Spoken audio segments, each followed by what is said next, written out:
Hey, welcome to another video from SkinnyMedic. So I've had the request quite often to do a video or do a kit about dogs.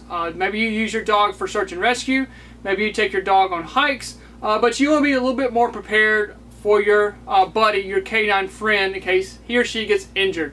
And I'll start off by saying in this video that I'm not a canine expert. I'm not a vet. Some of you probably argue I'm not an expert at anything, but that's beside the point. But I've had a few classes, I've worked with a few canines, so I want to provide you some information. So if you want to go out and build your own kit for your dog, you'll have a little bit more information to be prepared for that. So the really cool thing about this first aid kit for dogs, it's pretty much everything we need for humans, which is really cool. We can use pressure bandages, chest seals. We're going to add a few extra items in there. You probably already have them laying around, but we're going to add those to our kit. But for everything for an adult or for a kid is going to work for our dog, pretty much. Come here, we're going to be on a video. Come here. So, you absolutely do not want to be on the business end of these teeth right here. So, when I'm working with an injured, sick dog, I'm going to get her to roll over the right way. I'm going to work from my back, from her back, because it's a lot easier for me to control her, and she doesn't necessarily have the ability to bend backwards to bite me. But if I'm working from this direction, she absolutely can bite me. So the other thing is, you want to be able to control the teeth, control the mouth. So they make some commercial guards there that you can slip over their face to stop them from biting you. But you could use a triangle bandage to wrap and to close her mouth. Come here. So, I'm not going to do that to my dog, but you could wrap and close her mouth and secure her. So the first thing I want to put in our kit is a pressure bandage. This is a NAR pressure bandage here, but you could put an Israeli, Elias, doesn't matter. Even 4 or 6 inches doesn't really matter here. So we're going to put a pressure bandage. We can control bleeding with this. We can splint their leg if they have a fracture, because we don't really want to put a SAM splint. It adds a lot of weight and you can actually end up hurting the animal worse. But this is going to be very useful. Their vascular is really close to the surface, meaning their veins and arteries are super close to the surface, and they don't really have that big thick muscle mass like we do in our legs, arms as humans. So they really don't need a tourniquet. You can use a tourniquet on them, but you really don't need it. A good pressure bandage will work just fine.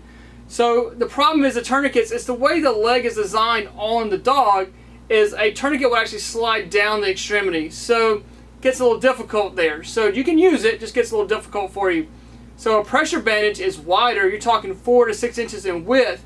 So it makes it a lot easier when you're wrapping the leg. There we go. Can I wrap it? Can I wrap it? Yeah, let me wrap it. Here. And wrap. You can see how small her arms are, that we could absolutely make a tourniquet out of this injury here.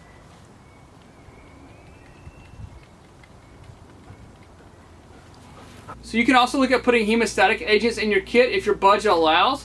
But if your kit doesn't allow that, some compressed gauze will work just fine. I also like just to keep some regular bandages, some regular 4x4s, some regular 5x9s in there, because not every bleeding is going to be life-threatening, but we do want to keep it controlled. So we could put just some minor bandaging supplies in there with some vet wrap or some Sensi wrap or cobans, whatever you want to call it. This is the kind of stuff that when you get blood, they wrap it around your arm, it sticks to itself.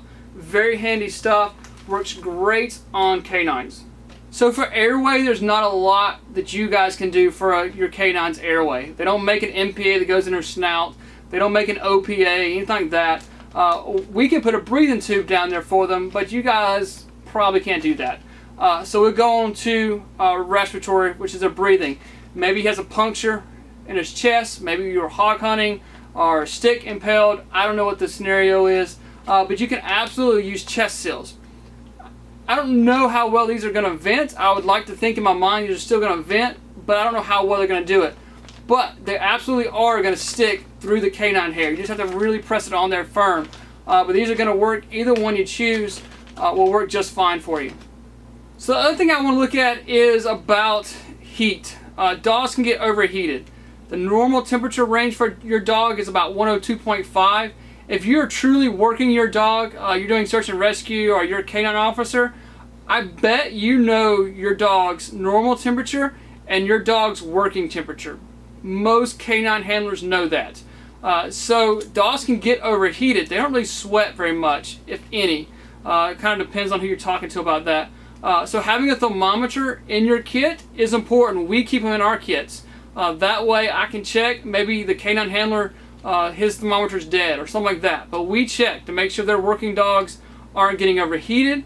And then we can tell the handler they need to rest, things like that. But typically the handler also knows when his dog's getting overheated. He's trying to find shade, she's panting. You know, there's a lot of signs that your dog's getting overheated. But that's usually the handler has a great grasp on that. If you're walking your dog doing hiking and it's constantly trying to find water, trying to find shade, it's panting, the tongue's hanging out the side, your dog is tired. You might want to give it a break. But having the thermometer in there to check temperature can give you a lot of useful information. The other thing you can look at doing is putting alcohol wipes in your kit for this heat exhaustion, overheated canine. You can wipe their pads on their paws, and this is possibly going to help with the heat to distribute it, get it off their body quicker. Depending on which vet you talk to, some say it doesn't work, some say it does work, but pretty much everyone I've talked to says it's not going to hurt them. So I would give it a shot. Before you look at putting any kind of medications in your first aid kit for your dog, I would absolutely talk to a vet first. Some medications can be very helpful for your dog. Benadryl, things like that. But things like Tylenol can be very harmful for your dog. So be very cautious before you give your pet any kind of medications. Like I said at the beginning of the video, I'm not a canine expert. So if you have some stuff that you carry for your dog or you're a vet, absolutely would love your feedback. You can comment below. So I hope this video helps. You never know when you'll be the first responder. Remember the right gear and the right training. Lay down. Down. Down. Lay down.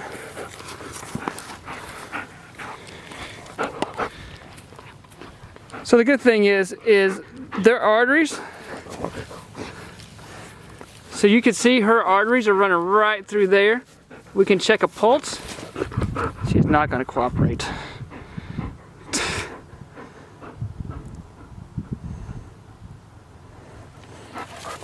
Secure the injured leg and wrap it into their arms and, well, they don't really have arms, to their legs. Look at splinting the arm, they don't have arms.